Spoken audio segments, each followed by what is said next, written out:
अश्विनी,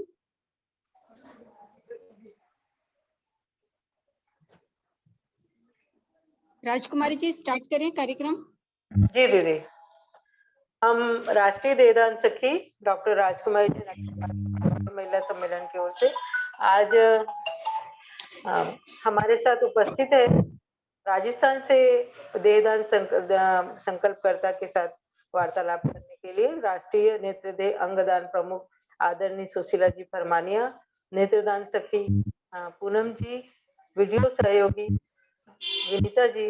तो मैं हमारी राष्ट्रीय प्रकल्प प्रमुख से निवेदन करूंगी कि उनके कृतज्ञता व्यक्त करें, उनका स्वागत करें। आदरणीय। धन्यवाद राजकुमारी जी।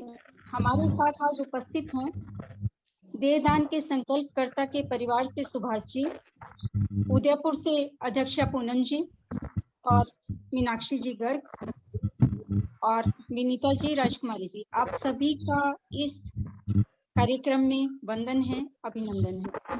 सुभाष भाई साहब हमारे साथ उपस्थित हैं जो कि हमें अनेकानेक बातों से आज परिचित कराएंगे जो कि हमारे लिए भी अभी तक नहीं होंगी। सुभाष जी, मैं चाहूंगी कि आप कृपया बताएं देहदाता जो थे आपके, उनके साथ रिश्ता क्या था।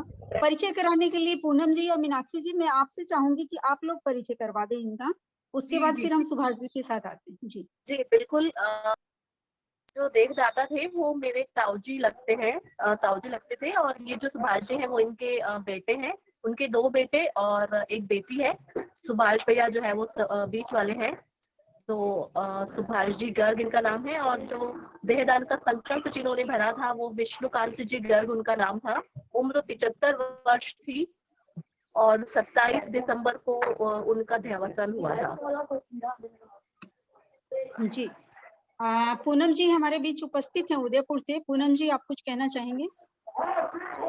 राधे राधे सभी को, मेरा जय श्री कृष्ण। जी दीदी, अभी मीनाक्षी जी से परिचय हमने पढ़ा और ज्यादा समय ना लेते हुए मैं आगे सुभाष जी भाई साहब से रिक्वेस्ट करती हूँ कि वे इस पर प्रकाश डालें। जी जी सुभाष जी।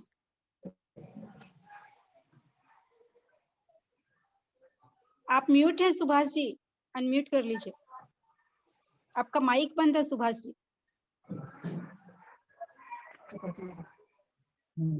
हेलो जी हाँ भैया, आवाज आ रही है। जी जी जी मैडम, आवाज आ रही है? हाँ आ रही है भाई भैया। हेलो, विष्णुकांत जी मैडम मेरे फादर थे। उनको करीबन साल भर पहले तो एक बार उन्होंने अभी करीबन 20-12 के आसपास देहदान का संकल्प लिया था। अभी साल भर पहले उनको करीबन फरवरी या मार्च के आसपास उनको किडनी की प्रॉब्लम हुई थी। तो उस किडनी वाली प्रॉब्लम से तो वो महीने भर में बिल्कुल सही होके आ गए थे। उस समय जब किडनी की प्रॉब्लम हुई थी तो उनके 4 या 5 बार डायलिसिस हुआ था, और उसके बाद से डायलिसिस की भी जरूरत नहीं पड़ी और बिल्कुल ठीक चल रहे थे, स्वस्थ हो गए थे, बिल्कुल आराम से अपना सब काम कर रहे थे। और अभी पिछले महीने जो नवंबर के आसपास 20-21 तारीख के आसपास उनको पेट में दर्द की शिकायत होने लगी, तो मैंने 4-5 बार डॉक्टर को दिखाया। तो लास्ट में जब जाके डॉक्टर साहब ने करीबन 6 या 7 तारीख को MRI करवाई थी 12वें महीने में, तो उनके जब MRI हुई तो उसमें किडनी की वो डॉक्टर ने कैंसर का डिक्लेयर किया। तो फिर उन्होंने जब कैंसर का डिक्लेयर हो गया तो मेरे फादर के वैसे तो मन में करीबन 7-8 साल पहले से ही थी कि मैं देहदान करूं। बाकी वो मेरी मदर के ऑब्जेक्शन के कारण थोड़ा हिचकिचाया, उन्होंने उस समय फॉर्म नहीं भरा।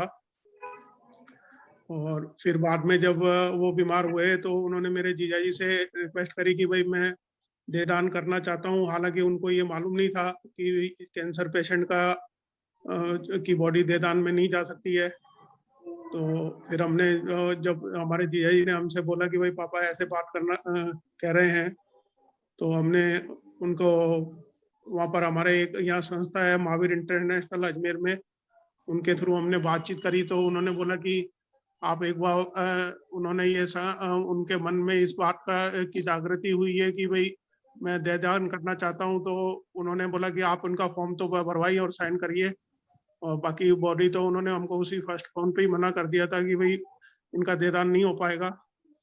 तो फिर भी उन्होंने बोला कि आप पिताजी का मन रखने के लिए एक बार उनसे फॉर्म पे साइन तो करवाएं और देहदान का संकल्प तो करवाएं। तो फिर हमने उनसे तो फॉर्म पे साइन करवा के वो जमा भी करवा दिया था फॉर्म वहाँ पे। बाकी जब उनकी करीबन फिर 20 दिन बाद ही करीबन 27/12 के आसपास 27/12 को डेथ हो गई उनकी। तो बॉडी तो उनकी नहीं जा सकी कैंसर के कारण। उन्होंने डॉक्टर साहब ने से भी बात करी थी तो उन्होंने भी मना कर दिया था कि भाई कैंसर पेशेंट होने के कारण बॉडी डोनेट नहीं हो सकती है। भाई साहब, आपने फॉर्म कहाँ जमा करवाया था? एनजीओ में या मेडिकल कॉलेज में? महावीर इंटरनेशनल संस्था है हमारे यहाँ, ये सिटी पावर हाउस के सामने है अजमेर में, उनका ऑफिस है, वहाँ पर जमा करवाया था हमने। ओके भाई साहब, आपने जैसे बताया जी बोले, वहाँ मिस्टर पदम जी करके थे कोई, उनको हमने फॉर्म जमा करवाया था महावीर इंटरनेशनल में। हमारे ये संस्था ये देहदान से संबंधित और काफी और सामाजिक कार्य करती है, महावीर इंटरनेशनल संस्था जो अजमेर में है।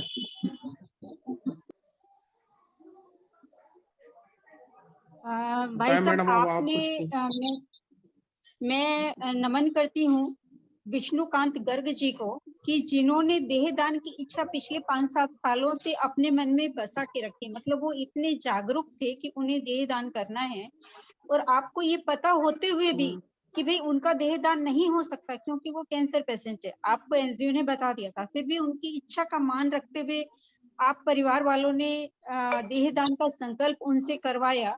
ये बहुत बड़ी बात है कि एक बुजुर्ग का आप लोगों ने सम्मान रखा। आज हमारे समाज में इस चीज की बहुत आवश्यकता है। आने वाली जो पीढ़ी है, जनरेशन है, वो अपने मदर फादर का सम्मान करे और उनकी इच्छाओं की पूर्ति करे। तो ये बहुत बड़ी बात है। ये आप लोगों ने अपनी आने वाली पीढ़ी को भी एक बहुत बड़ी शिक्षा के रूप में बताया है।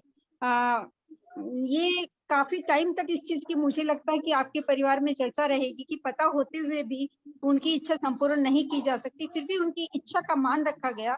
ये वंदनीय है। आप परिवार वालों को मैं इसके लिए बहुत बहुत साधुवाद देती हूँ, नमन करती हूँ।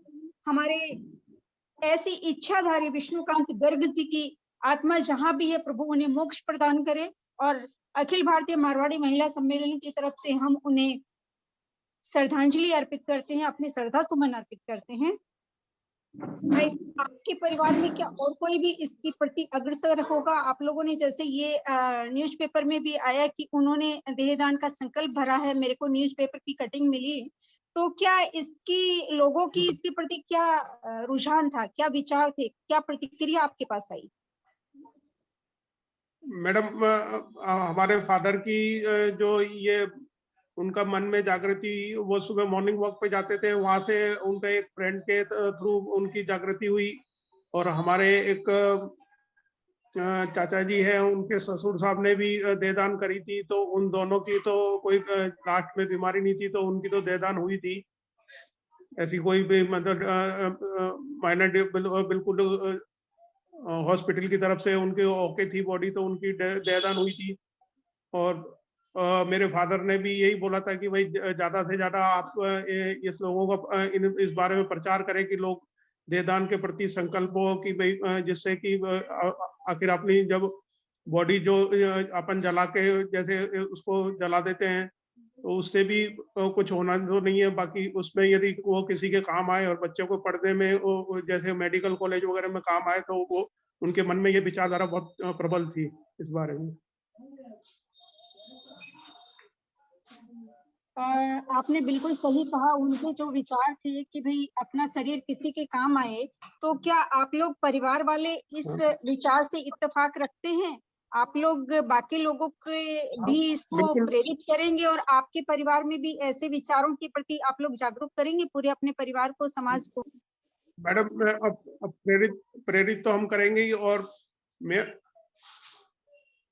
मैडम, यदि भगवान ने चाहा और ऐसी कोई बात नहीं हुई, तो मैं भी अपनी बॉडी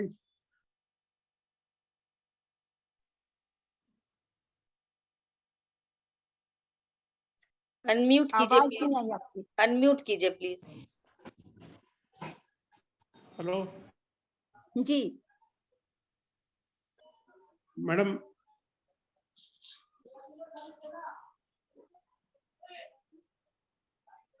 हेलो। जी भाई साहब बोलिए, आप भावुक हो गए हैं लग रहा है। निर्णय लेना हेलो आसान नहीं है।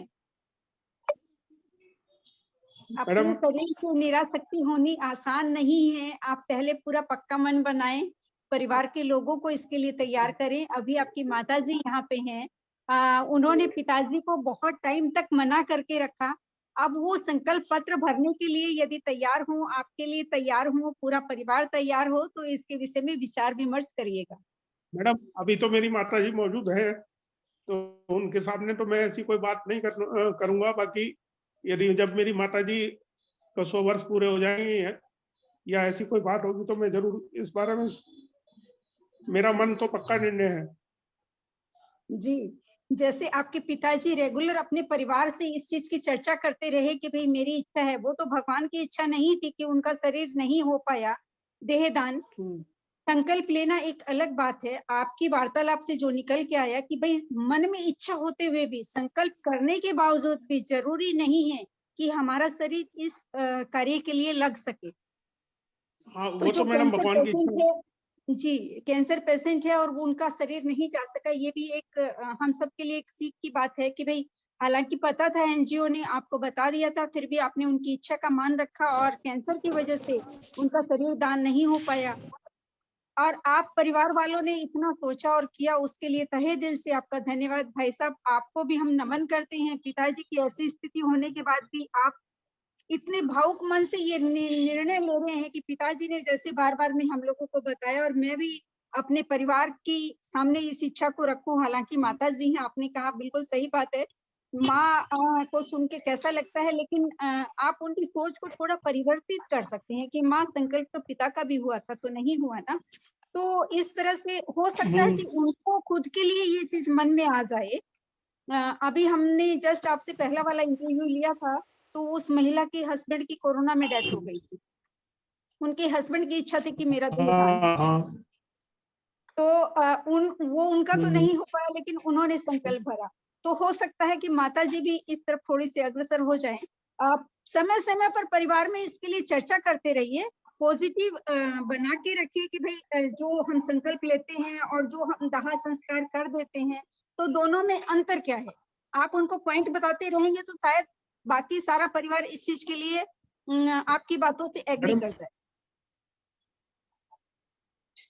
मैडम आप जो कह रहे हैं ये बात बिल्कुल सही है। मैं मेरी माता जी को कोशिश करके, आप जिस तरह से मेरे को आपने जैसे आज मेरे मन में विचार जो प्रेरित किया है, मैं माता जी को जरूर कोशिश करके जरूर तैयार करूंगा। हालांकि अभी तक मेरी माता जी को ऐसी कोई बीमारी नहीं है जिससे वो नहीं हो सके अभी तक, हाल फिलहाल तो बिल्कुल। यदि भगवान ने चाहा तो जरूर उनको प्रेरित करूंगा और उनसे संकल्प भरवाऊंगा जरूर। जी, हमारी अखिल भारतीय मारवाड़ी महिला उनका सम्मेलन की उनका आपके अजमेर में अंबिका जी हैं, आप उनके थ्रू जाइएगा, वो बिल्कुल आपको फॉर्म भरवा के और आपका सारा काम करवाएंगे। यदि कोई भी तैयार होता है, और सिर्फ आपका परिवार ही नहीं, भाई साहब मैं ये चाहूंगी कि आपके नियर एंड डियर जितने भी हैं या आपके शॉप में जो लोग आते हैं, एक इस तरह की पंपलेट या इस तरह की चर्चा आप उनसे जरूर करिए जब भी आपको टाइम हो, कि भाई ऐसा था, मेरे पिताजी की इतनी इच्छा थी, हमने संकल्प पत्र भरवाया, जिसकी भी इच्छा हो वो ये काम करवा सकता है। जरूर मैम, जरूर कोशिश मैं पूरी मेरे पिताजी के जो विचार थे उनको आगे बढ़ाने की पूरी कोशिश करूँ। जी भाई साहब, करना भी उतना ही जरूरी नहीं है जितना कि हम माध्यम भी बनते हैं। तो आप ये सोचिए कि उतने पुण्य हमें उस कार्य के लिए मिलते हैं। माध्यम भी प्रभु उसी को बिल्कुल बनाता सही, है जिसको वो लायक समझता है। तो किसी भी सही, अच्छे कार्य के लिए माध्यम बनना भी अपने आप में बहुत सारे पुण्यों को अर्जित करना है। सही है मैम। जी, आपका बहुत बहुत धन्यवाद। अपने कीमती समय में से आपने इस चर्चा के लिए हमारे साथ समय निकाला। और यहाँ पर उपस्थित पूनम जी, मीनाक्षी जी, आप सबका भी तहे दिल से धन्यवाद। राजकुमारी जी, बहुत बहुत धन्यवाद। हमारी देहदान आपका सखी भी यहाँ पर बहुत उपस्थित है। आपका भी बहुत बहुत धन्यवाद। आप सुबह से आपने तो देहदान को अपनी पारिवारिक परंपरा बना ली है। और जैसे हम बैंक में अकाउंट करते हैं और हमारा ब्याज शुरू हो जाता है, उसी तरीके से आपने अपने पिताजी का संकल्प लेकर और आपके भी मन में इच्छा है कि हम संकल्प ले, इस तरीके से आप अपना पुण्य का अकाउंट बढ़ाते जाते हैं। तो अखिल भारतीय मारवाड़ी महिला सम्मेलन आपके स्वस्थ जीवन की, माताजी के स्वस्थ जीवन की और यह शुभाशीष देते हैं। आध्यात्मिक प्रगति करें आप और आपके जीवन में तिलगुल की तरह ही मिठास भरी रहे, स्वस्थ जीवन आप प्राप्त करें। साथ ही यहाँ आज की सभा का आभार व्यक्त करते हैं। धन्यवाद मैडम, आपका बहुत बहुत धन्यवाद आपका।